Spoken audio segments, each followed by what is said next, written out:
State of Kansas versus Kenney Thomas, case number 127433.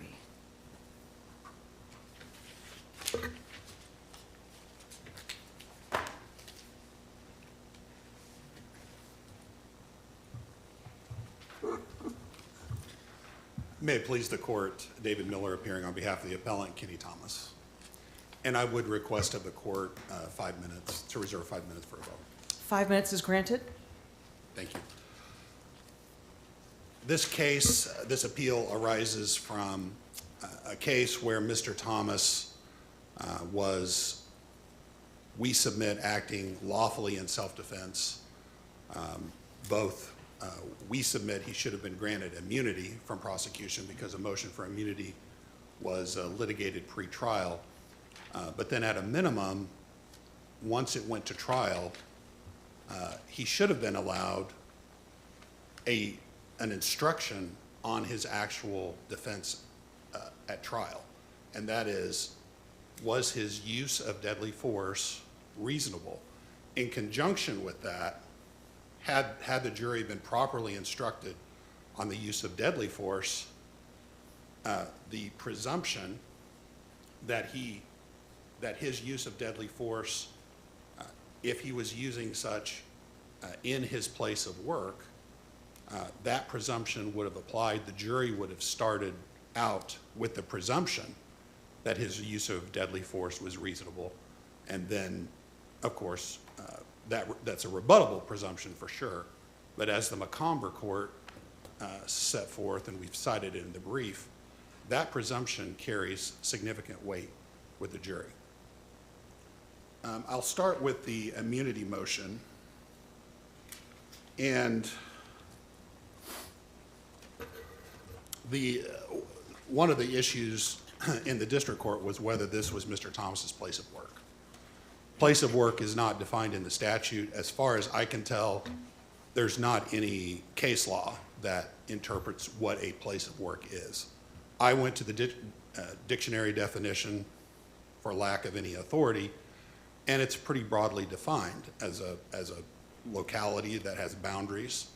And then work is defined as the performance of any task or duty, fairly broadly defined. There is a dissenting opinion from Bellinger in the state of Kansas. I understand dissenting opinions carry no weight, but at least there was recognized in the dissenting opinion that a ranch could potentially be a place of work.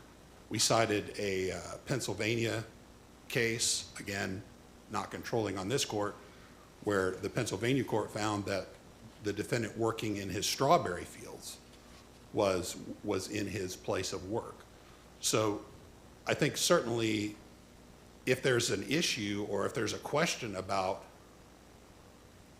if there's an ambiguity about how to define place of work, this is a criminal statute, and I think the rule of strict construction or the rule of lenity would require any doubt or ambiguity should be interpreted in favor of Mr. Thomas. This was his place. Again, the rule of lenity only applies if there's some doubt as to the statute's meaning. That is correct. And we could look at, there's some analogies in Kansas to find, I mean, there's other areas of the law that talk about place of work, like in work comp, we've got kind of the coming and going rule, so we're looking at place of work, and that's been interpreted to be more like your place of employment or your job, correct? That's true, and So why shouldn't we interpret this statute, the use of place of work in this statute to be a place of employment, like your workplace, your job? well, first of all, when we're talking, this is a criminal statute when we're talking about the use of deadly force and self-defense, which I think kind of sets this statute apart from perhaps a workman's compensation statute. But even aside from that, the evidence that was presented below was that Mr. Thomas was doing in some form work. He was repairing the buildings. Some of the places were used as warehousing at the parking lot. Some of the buildings were used as warehousing. And he was actually working. He had employees there that were actually working to get the Treatco factory back up and running again. So again, whatever definition that we give place of work, when you talk about work, he said there was never a time since 2011, I think there was testimony, there was never a time since 2011 that he was not working there in some form or another. And so. But it wasn't like a place of employment like you would think of as your job, correct? No. And I ask that because there isn't any legislative history to speak of, particularly with the addition of place of work, which was kind of a late addition to the statute. But when you look at the creation of this presumption and what it's protecting, we have your home and your car and your place of work. And those, if we think of place of work as maybe your job, those three things seem like places where maybe your guard might be down, where you're not thinking about protecting yourself. You have kind of a sense of comfort. You feel safer in your home, in your car, at your job than you might out and about in public. And so why shouldn't we interpret the statute kind of looking at all the things that are protected with the presumption to help us define what place of work should be and how we should interpret it? Well, I think Mr. Thomas was entitled to feel safe and secure on his fenced-in property. And when we're talking about, Kansas, and this is a Kansas statute, we are largely an agrarian state where we have farmers, we have ranchers. I think probably it would come to surprise to farmers and ranchers if they were to say that, if they're out farming their land, if they're out working in the garden, outside their home, that somehow that is not their place of work. Well, if they're a farmer or rancher, that's their job, right? Correct. So then they're working on their ranch. Correct. I mean, here, I wonder if, the analogy might be like if you have some rental property and you're fixing up a rental property, it's not your job, but maybe it's a business, it produces some income. It seems like that's maybe more what Mr. Thomas was doing, is kind of fixing up this property, correct, to hopefully someday make it into something or back to something. But it wasn't a going concern, and it wasn't his source of income, correct? As far as, getting rent from the property, probably not. But again, there were business enterprises going on there in the sense that he charged for renting out some of the buildings, warehouses, and so forth. So there was some business enterprise that was going on. We think sufficient, especially given the lack of a definite definition under the statute, that this should be interpreted to be his place of work. The presumption below, as we have argued, we do not believe was rebutted. And I know Judge Magana found, well, even if this was his place of work, that this was rebutted. And I wanted to focus in on, and I'm citing from volume 10 of the transcript and page 27. And certainly this is towards the end of his ruling, but Judge Magana says, and the defendant's belief that one of the alleged victims had a knife because his hand was in a pocket or going into a pocket from 20 or 30 feet away is not sufficient under the facts, in my opinion, to support a reasonable belief under the totality of the circumstances. And that's why there was evidence 2 days before this that Mr. Thomas was confronted by another trespasser who had a throw knife. And Mr. Thomas said, stop. The person continued to approach and actually had a throw knife, which Mr. Thomas said can be thrown with accuracy between 30 and 40 feet. Not only that, that incident occurred generally in the exact same location where the two trespassers in this case approached Mr. Thomas. And so certainly as we've argued, that prior incident of March 31st would have been relevant not only to his state of mind, but also to the objective prong as well. That is, a defendant under the particular circumstances would the use of deadly force have been reasonable? Is it And- reasonable, though, when it's somebody completely different 2 days before? I mean, that's thrown out. What if he had pulled out a gun? Or what if he had pulled out a machine gun 2 days before? Does that mean that that same kind of bad act is attributed to these two new people? I mean, He- I'm concerned we get to, you're allowed to loop that in. I'm not sure I follow the logic. Well, It would explain his fear. yes, It would explain his fear. yes. But would it be reasonable to think he's pulling for a knife? Given Mr. Thomas's testimony is that the two trespassers on that night were approaching him. He said halt, and I understand there's some discrepancy there, but he said halt, they didn't. He said he saw them reaching towards their midsection. Again, in the exact same location that was just 2 days before. I see my time is out. Like this morning, and welcome back. Thank you. We want the panel to be able to ask questions and, are there any further questions? I do. So we're going to continue a little yeah. bit longer. Okay. Well, I have a question on a new issue. I'm not a fan of asking about a new issue and rebuttal, and then the other side doesn't get an opportunity to respond to it. And so I want to talk about a different issue that you haven't touched on, and that's the jury question. Okay.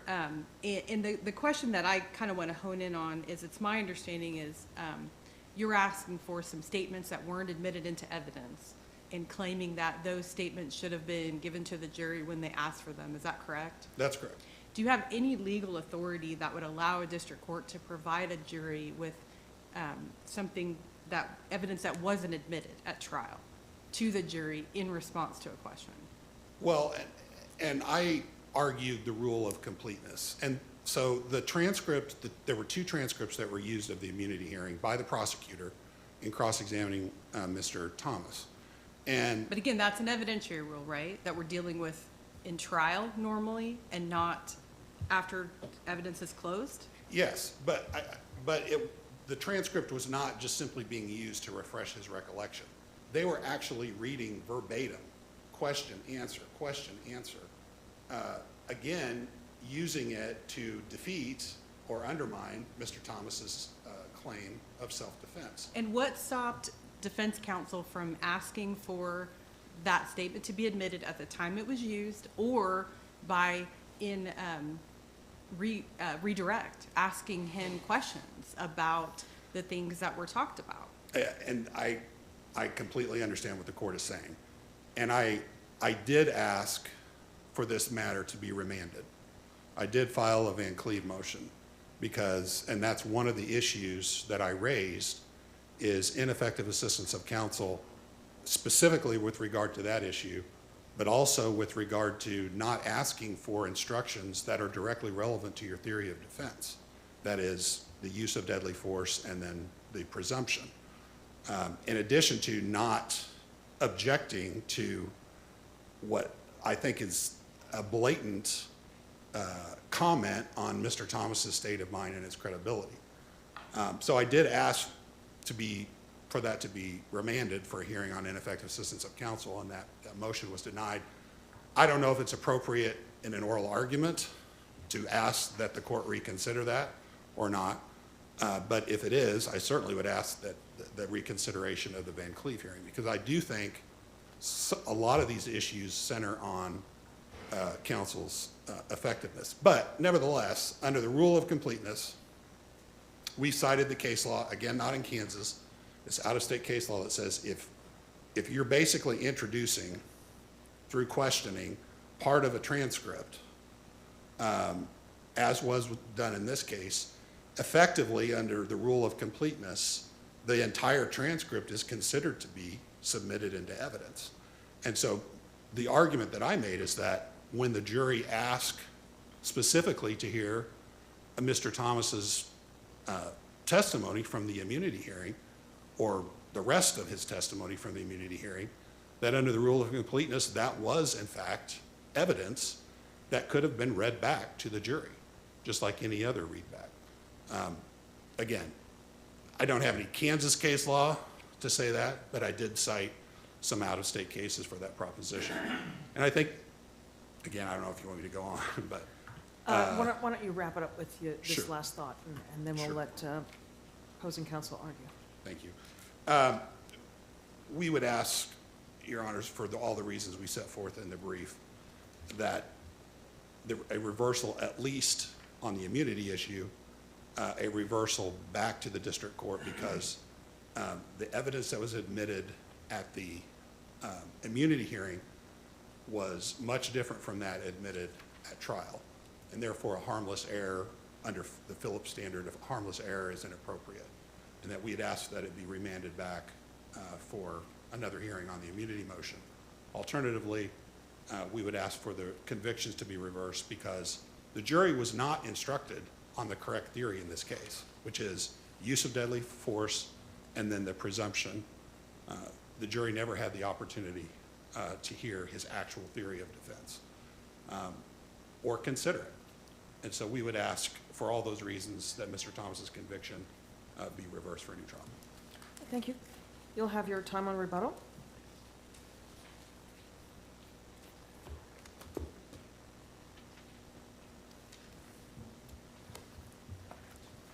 May it please the court, Assistant District Attorney Matt Maloney for the state. I'll begin, of course, with the immunity issue, and I think the place of work is the starting point for this. And I would pick up on a lot of the questions that this panel asked and with the arguments that I made in the brief. But I think it's important that we focus on what this property actually was. There's no question that at some point in time in the past that this had been an operational business. That there was this dog treat company called Treatco that was used to manufacture these dog treats. But that had burned down, I think about a decade before this incident. The property, as you can see from the video, the Axon footage and the record and some of the pictures, this was a dilapidated property that was in such a state of disrepair that the police officers testified that they had basically been told by their supervisors, unless there's a life-threatening emergency, don't even go onto this property. I think one of the officers referred to it as Chernobyl-esque. You can see that. Not only the buildings themselves were in complete disrepair, but the exterior, the footing, the grass, everything was so overgrown that at one point the defendant told one of the officers to watch his steps so that he didn't fall as they were walking to the spot where he said that the shooting occurred. So this was it was an abandoned property.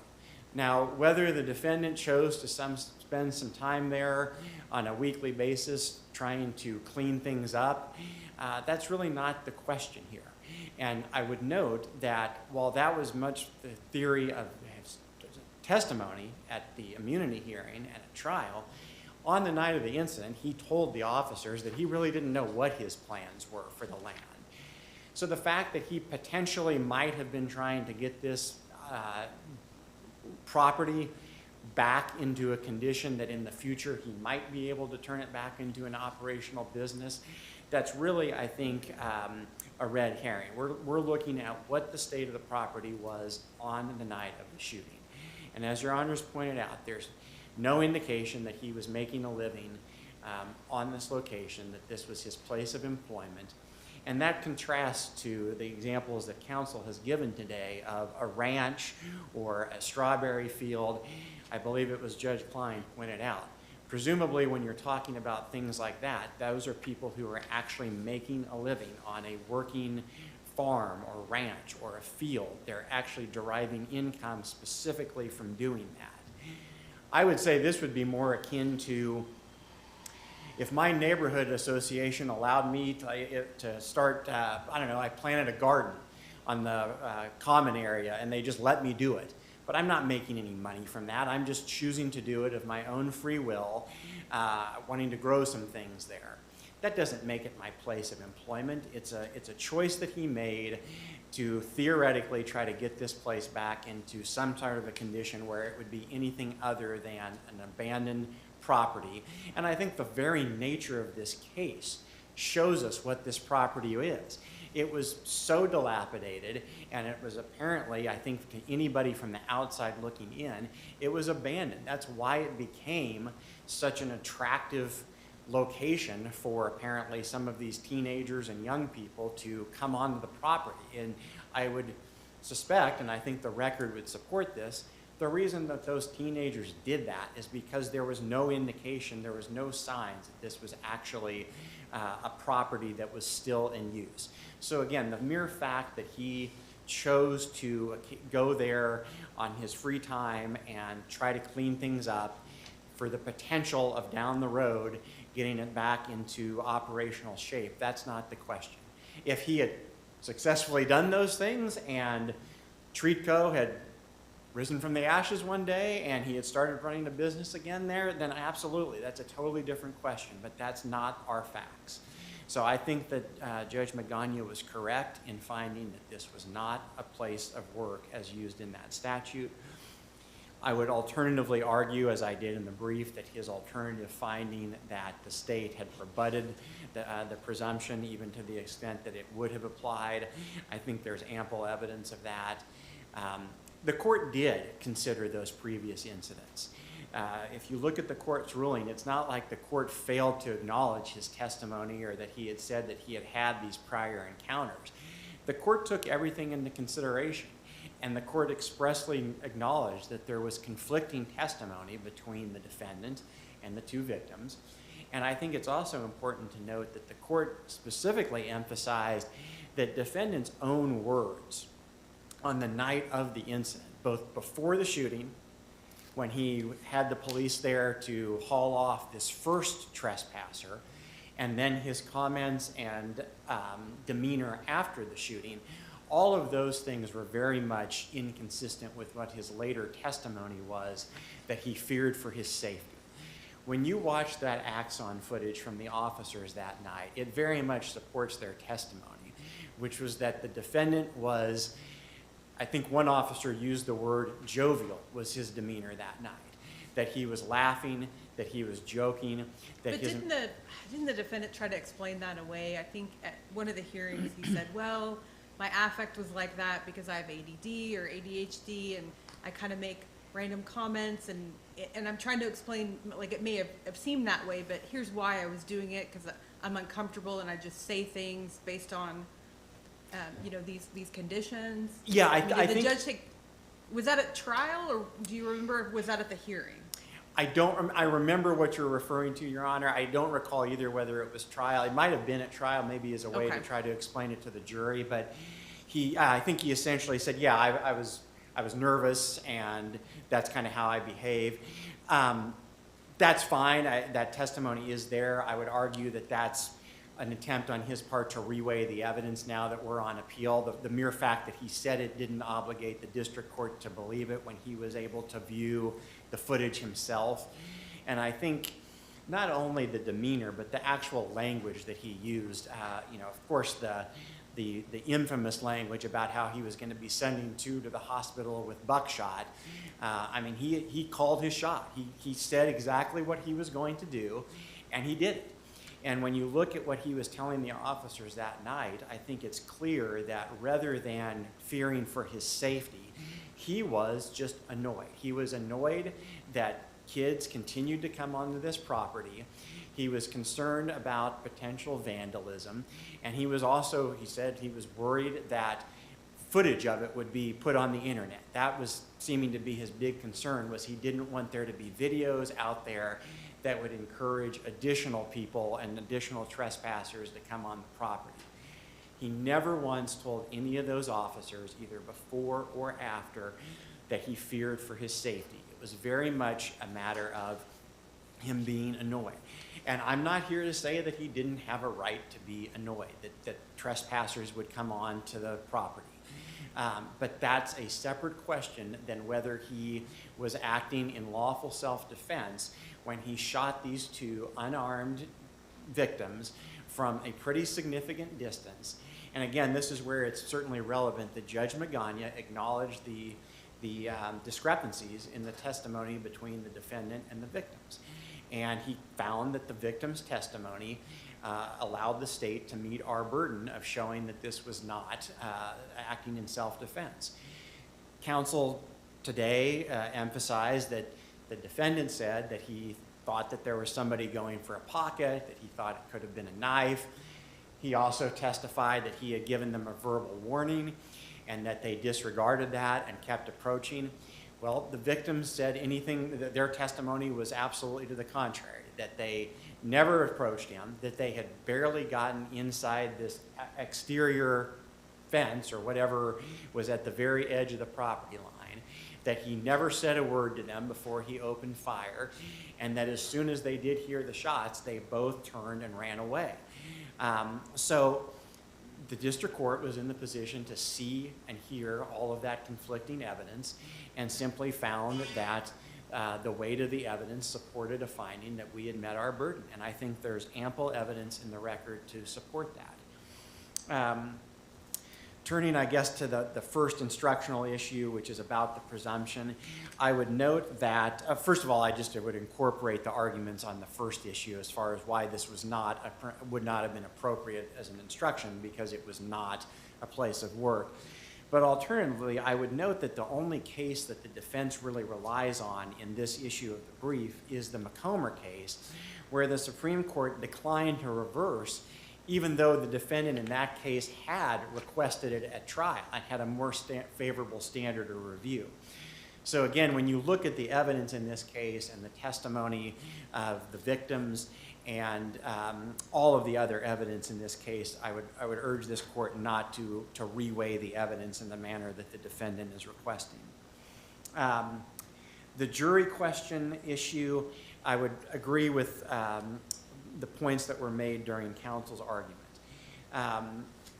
First off, I would note that when the jury asked this question, the defense attorney said that he was fine with the proposed answer that the court gave, which was basically, you've already received all the evidence and just referring them back to that. And I think that the reason counsel was okay with that is because it's absolutely the right answer. As your honors pointed out, the transcript from those prior proceedings had not been admitted into evidence. And while, yes, the prosecutor did certainly did examine the defendant using a lot of the questions from that, that's not the same as the full testimony from that hearing having been admitted. I'm gonna stop you for a second, and then we're gonna rewind a few things and go back with some fundamentals to help me out. The stand your ground hearing is what happened beforehand, correct? Yes. And his motion to have that as his defense was denied, correct? Correct. And now, the transcripts that were used, was that from that hearing? Yes, I believe it was the transcript from that, yes. Okay, so when you have that hearing, you're trying to present that defense to the jury trial, right? Sure, that would be the plan. Right. So wouldn't it be highly prejudicial to the state and contrary to the stand your ground immunity hearing and the judge's ruling if they were allowed to bring in testimony from that hearing in such a manner? Because you're bringing in your defense that the judge already ruled that you can't bring in. Well, I think the difference would be there that there So is... help me out. Why Sure. is that? I think there is a distinction, our Supreme Court has said, there's a distinction between immunity and self-defense. Sure, we know that. So immunity obviously being that whether the state can even meet that burden to overcome and put this person on trial. Right. But even when we meet that, it doesn't foreclose the defense from putting on a self-defense defense Right. at trial. And so I think, I believe that the defense certainly would have been able at this trial if they had chosen to, at the evidentiary phase, just like the prosecutor cross-examined the defendant with these prior statements. I certainly think that defense counsel could have done that in his direct examination or on redirect to try and rehabilitate or to try to point the things that he thought favored his client as opposed to the testimony that the state had used. And so I think to the extent that he's trying to use the rule of completeness, I argued in the brief, that is a rule of evidence. It has nothing to do with how you're to respond to a jury question or with what type of material you're to send back to the jury.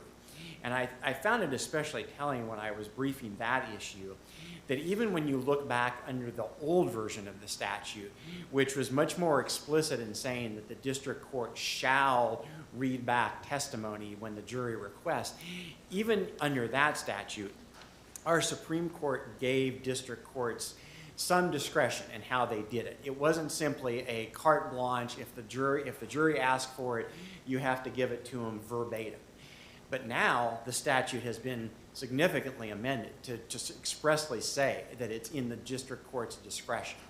And I would agree with Judge Klein. I struggle to think of a single rule of evidence or rule of procedure that would allow a district court to give to the jury something to deliberate that was not put in evidence. And that transcript of the prior hearing was absolutely not put in evidence. And I know counsel's argument is that, well, essentially it was because the prosecutor asked a lot of questions about it. But that's simply not the same thing as having the full testimony from the prior hearing. And even in cases at trial where a jury asked for a readback from trial testimony, you don't see the judge giving them a written copy of the testimony.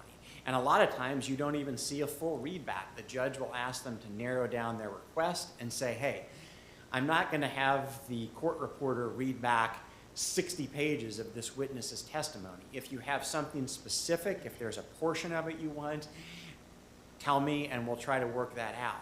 So here we're having him try to put in something that wasn't evidence. It was from a prior proceeding. And again, he could have done so himself. And that leads into my argument, because it's related. I would urge this court not to abandon all rules of appellate practice and allow the defendant to raise this as a 1507 ineffective assistance of counsel claim. I recognize that there are certain very limited situations where IAC claims can be raised for the first time on direct appeal. But this is a situation where these are just garden variety ineffective assistance claims. Counsel should have done this. He should have objected to that testimony. He should have tried to put this evidence in. We're not talking about something like a guilt-based defense or some of the very narrow situations where our appellate courts have said they're willing to consider ineffective assistance of counsel claims on appeal. Of course, there's a possibility that if the defendant loses on this appeal, that he will turn around and file a 1507. But he should have to do that. We shouldn't just skip all of those steps. We have to follow the rules here. And this is very much something that is just a typical ineffective assistance of counsel claim. And so for that reason, I would ask this court not to address the merits of any of the IAC claims that he's raised in his brief. I see I'm out of time. If there are no further questions, our position is that the district court did not err, and we would ask that the defendant's conviction be affirmed. All right, thank you. Thank you.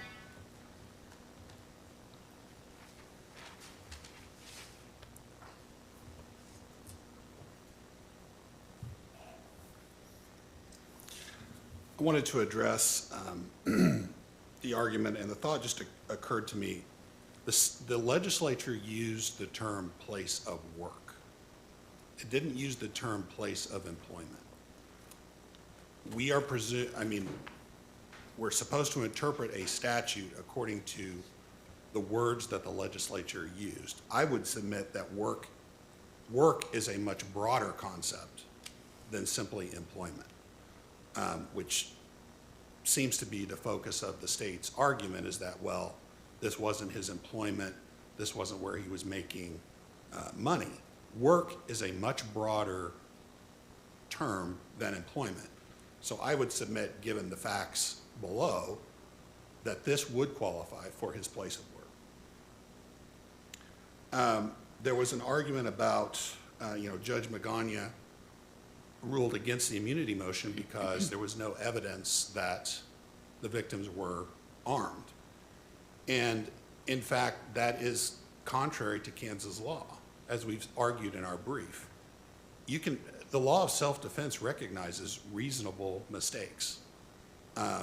Whether someone is armed, actually armed, is frankly irrelevant to the issue of self-defense. It's, did the defendant reasonably believe that that person was armed? And I would say that the facts eminently support that, not only from his testimony that as they approached, they were reaching towards their midsection, in the pitch black of night, where he couldn't see what they were doing. But also, I think relevant is that March 31st incident that had occurred just 2 days before, where there was a person who was approaching him in that area with a throw knife.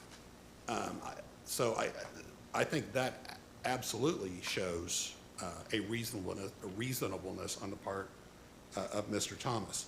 Also, there was some conflict in the testimony, certainly, but what was agreed to by both Mr. Thomas and at least one of the victims, if not both, is the distance that they were from him, about 20 feet. And again, in Mr. Thomas's mind, throw knife that he had just encountered the day or two before is deadly within 20 to 30 feet. So there was agreement, at least on the distance between the trespassers and Mr. Thomas. As far as the question about the transcript, we're not suggesting that the transcript itself should have been just given to the jury for them to read, but certainly they were asking for Mr. Thomas's, the statements that he had testified to in those hearings. And certainly, again, under my argument that, in fact, because significant parts of that transcript were introduced by the prosecutor in a question and answer format, that the entirety of that, at least of his testimony, which is what they asked for, not the ruling of the court or anything else, but specifically his testimony. So are you saying the jury wanted just what was read, what the prosecutor used to impeach him, to reread that? Or are you now saying they wanted all of it, all the testimony from the hearing? All they asked for was his statements. So that would have been what the prosecutor impeached him with? What the prosecutor impeached him with, again. So if that's all Part the of- jury's asking for is, hey, what did the prosecutor read in cross-examination, then how does the rule of completeness come in to get in these other statements that weren't read by the prosecutor? Because the prosecutor did not read the entire testimony and context of Mr. Thomas, which But is if what the the jury jury. didn't ask for the other statements, then how do we get those in? Well, it wasn't clarified because they said, the question was, we want Mr. Thomas's statements what was referenced yesterday, I think is what the question was. And what was referenced yesterday was the day before when the prosecutor went through and was questioning him, reading from the transcript. Again, the question was not clarified by the court, but given that they wanted the complete statement or the full statement of Mr. Thomas, that's where we submit that at least that part of his testimony should have been read to the jury, because it had been, in essence, admitted by the way the prosecutor used the transcripts at trial. I see my time is up. I'm certainly willing to answer any other questions the court has.